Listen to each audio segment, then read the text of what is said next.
Hello मित्रों, आप सभी का मेरे चैनल भक्ति ज्ञान गंगा सागर में स्वागत है। तो आइए आज हम जानेंगे कि हनुमान जी बाल ब्रह्मचारी थे तो उनका पुत्र कैसे हुआ और कौन है उनके पुत्र। यदि आपको मेरी यह प्रयास अच्छी लगे तो प्लीज़ मेरे वीडियो को लाइक और चैनल को सब्सक्राइब करें। हनुमान पुत्र मकरध्वज की कथा। पवन पुत्र हनुमान बाल ब्रह्मचारी थे, लेकिन मकरध्वज को उनका पुत्र कहा जाता है। यह कथा उसी मकरध्वज की है। वाल्मीकि रामायण के अनुसार लंका जाते समय आग की तपिश के कारण हनुमान जी को बहुत पसीना आ रहा था। इसलिए लंका दहन के बाद जब उन्होंने अपनी पूंछ में लगी आग को बुझाने के लिए समुद्र में छलांग लगाई तो उनके शरीर से पसीने का एक बड़ा सा बूंद समुद्र में गिर पड़ा। उस समय एक बड़ी मछली ने भोजन समझ वह बूंद निगल लिया। उसके उदर में जाकर वह बूंद एक शरीर में बदल गया। एक दिन पाताल के असुरराज अहिरावण के सेवकों ने उस मछली को पकड़ लिया। जब वे उसका पेट चीर रहे थे तो उसमें से वानर की आकृति का एक मनुष्य निकला। वे उसी अहिरावण के पाताल ले गए। अहिरावण ने उसे पातालपुरी का रक्षक नियुक्त कर दिया। यही वानर हनुमान पुत्र मकरध्वज के नाम से प्रसिद्ध हुआ। जब राम रावण युद्ध हो रहा था तब रावण की आज्ञा अनुसार अहिरावण राम लक्ष्मण का अपहरण कर उन्हें पातालपुरी ले गए। उनके अपहरण से वानर सेना भयभीत व शोकाकुल हो गए। लेकिन विभीषण ने यह भेद हनुमान के समक्ष प्रकट कर दिया। तब राम लक्ष्मण की सहायता के लिए हनुमान जी पातालपुरी पहुँचे। जब उन्हें पाताल के द्वार पर एक वानर को देखा तो वे आश्चर्यचकित हो गए।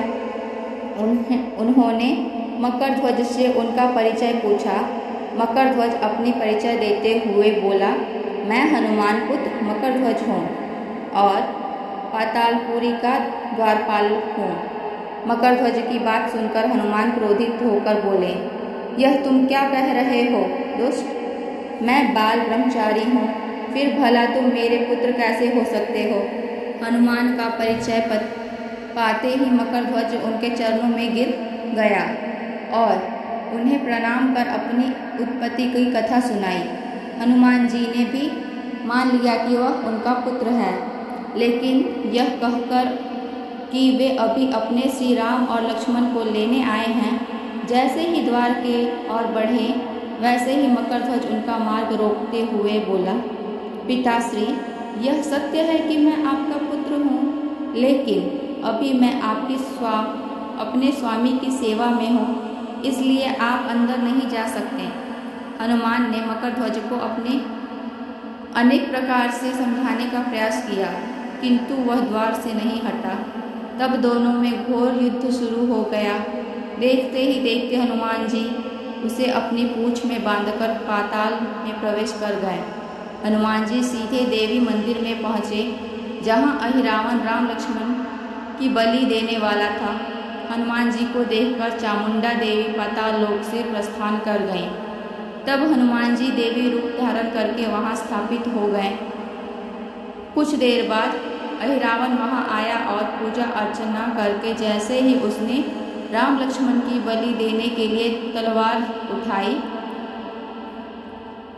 वैसे ही भयंकर गर्जन करते हुए हनुमान जी प्रकट हो गए और उसी तलवार से अहिरावण का वध कर दिया।